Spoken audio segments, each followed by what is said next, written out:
Hey, Rob. My question will be about A players.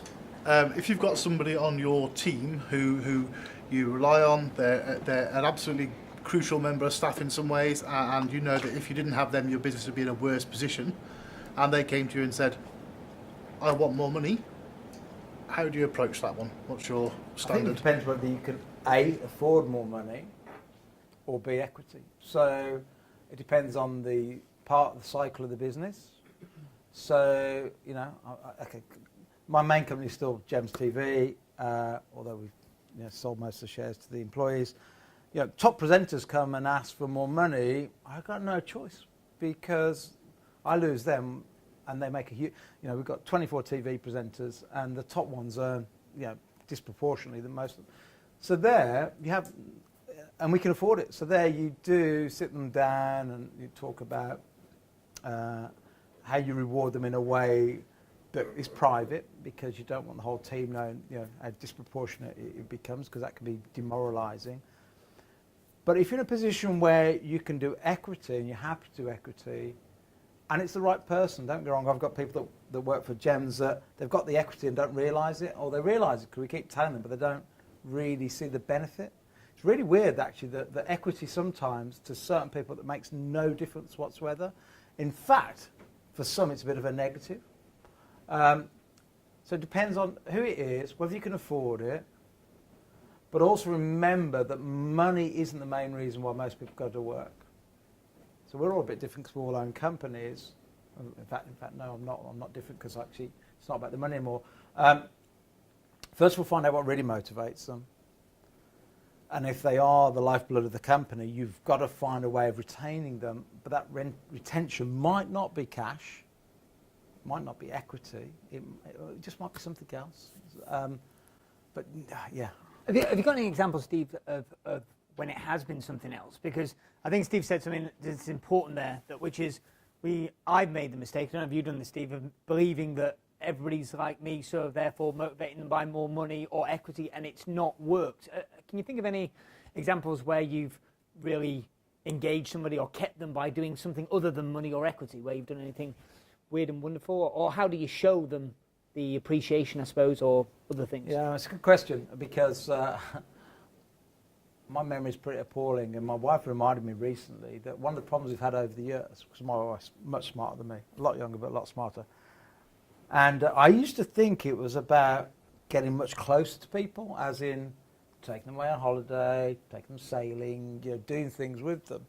And my wife threw a stat at me recently and said, but you know, over the years we've lost more people the more you got close to them. Because the more close, it's horrible to say this, but the more close you get to them, they realise you're just a human being. And the more they realise you're just a human being, they go off and think that the best people think they can do better than you. And actually we do have a bit of magic, but actually that magic is not in a way that's quantifiable or in a way that looks normal. So the closer you get to some people, they go, oh, well, I can do that. He's just a bit of an idiot. And they go, so you just have to be careful so how do you retain them? So again, back to Gems TV, Gemporia, you know, the top presenters to us we're in a very niche as well, which is just gemstone jewellery. So, you know, we've trained them for some of these presenters have been with us like 15 years on TV, and they've been around the world, 20, 30 different countries. But if they went and QVC try and poach them all the time, and it's actually sitting down with the individual every time, and this probably happens once a month with our top, not each person, but there's probably not a month goes by where we're threatened to lose somebody senior. And it's a case of having to sit down with them and go, what really drives that person? Because it's nearly always different. And sometimes, because again, when some people come and ask for a pay rise, I always turn it around and go, well, okay, first of all, if you're asking means that we've not noticed you, because if we've noticed you, normally means we'll pay you in advance of losing you. But normally when somebody comes and you go, oh God, yeah, I don't want to lose this person, I normally get them to do all the talking, because some people are financially motivated, some just want more of a pat on the back and recognition. That's what most people want, is recognition for doing a great job. Some people, they just don't like their manager, and then you look and you go, God, there's a few people who don't like that manager. I've put the wrong person in that place, and that's what's, you know, depressing that whole department. But I think the thing is just sit and talk to everybody, because no two people are the same. And rarely is it a pay rise, rarely. Sometimes it is. You know, there are some people that, again, got our top presenters, they've got kids, they've got nice cars, got, you know, and all of a sudden it's that the husband or the wife that's now lost their job, now all of a sudden they need more income, and they know the money they bring in, as in their sales performance.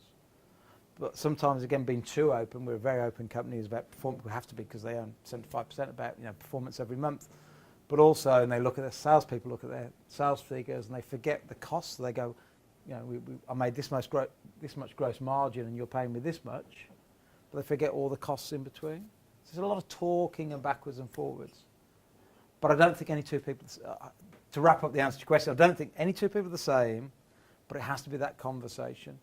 And if you're in a position where you can give equity away, don't worry about it. I've never met anybody I've met a lot of people that have never given equity away, but I've also met a lot of people that have given equity away, and I've never met anybody that's a depressed person that wishes they hadn't given equity away.